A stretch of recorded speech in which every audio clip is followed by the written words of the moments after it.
How to hide your likes on Twitter. Hello everyone, my name is Smile, and in this video I'm going to show you how you can hide your likes on Twitter.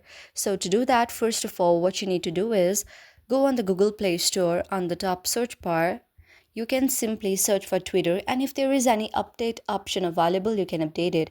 If not, then you can simply open your Twitter application. After opening your Twitter, on the top left side you will see your profile. Tap on that, again tap on your profile. Now scroll on the right side and you will see all the likes you have liked on Twitter. Now, this is not the option to hide your likes on Twitter.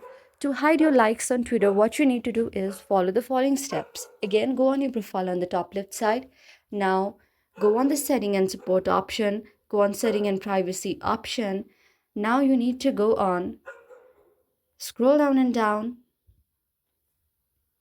and you can go on privacy and safety from here.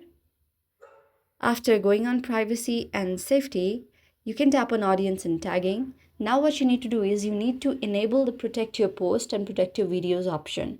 If you do so, then you can choose whom you want your photos, any post you do, whom you want to see that post.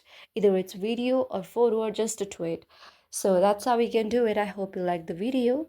If you like the video, then please do hit the thumbs up and subscribe button, and also comment in the comment section below. Thank you for watching.